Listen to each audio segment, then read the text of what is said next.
Hello everybody, my name is Aram. I'm a real estate agent in the Chicagoland area, and this video is all about what to do when moving out to a different state. Let's get into it.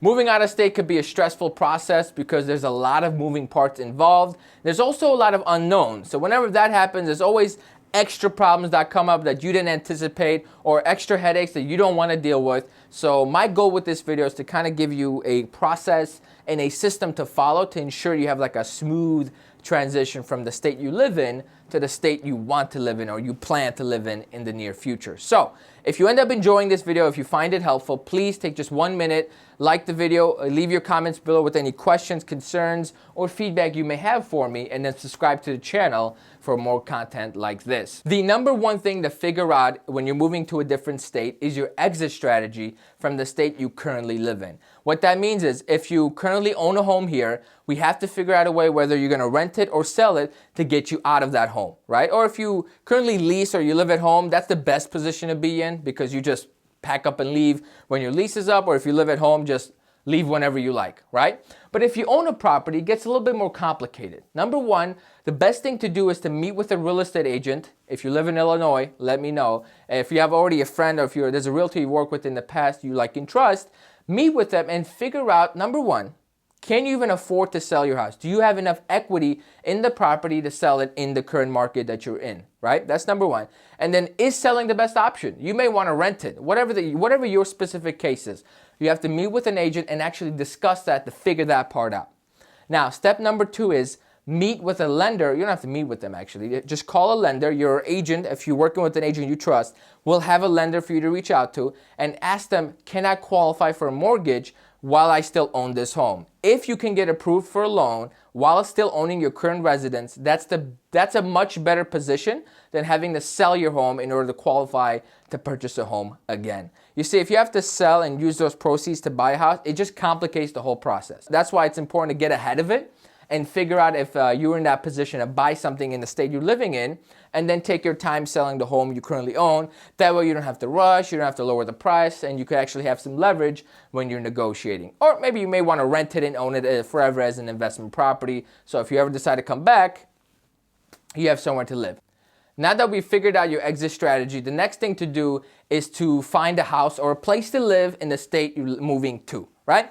And the best way to do this, it's actually a lot easier than you think, because oftentimes when you're moving out of state, you put too much pressure on yourself and you don't realize there's resources out there, there's people out there who are willing to help you for absolutely free. Those people and resources are known as real estate agents. Yes, as you know, if you purchased a home before, when you're working with a buyer's agent, it is absolutely free. It doesn't cost you anything to meet with a buyer's agent. So I highly, highly recommend you find a realtor that you like and trust in the market you plan to move to, and sit down with them before you even look at what areas, what houses, this, that, the other.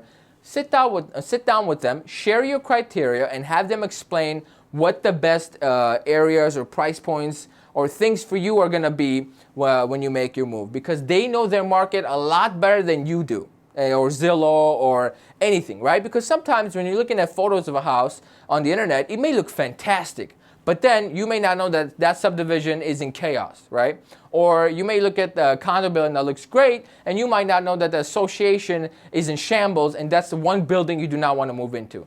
These are things local real estate agents do know, and it's absolutely free. So I recommend finding somebody in the market and meeting up with them and discussing your options directly with them, face to face. If you can, if you can't do face to face, maybe to get on a phone call or FaceTime, whatever's going to be easier for you. Moving on, this part of the video is more of a personal preference for me. There's really no right or wrong way to do it, but it's kind of like, what are you comfortable with doing? Now, for me personally, if I was moving out of state, I would feel more comfortable, and I recommend all my clients to do this, is to rent first. Lease for a year and figure out, do you really like that area, or did you like the idea of that area? Or were you really misled about what goes on in the neighborhood? Or maybe you like this section more driving through it when you're on your way to work, this, that, and the other. Maybe the commute's too long. Whatever the case is.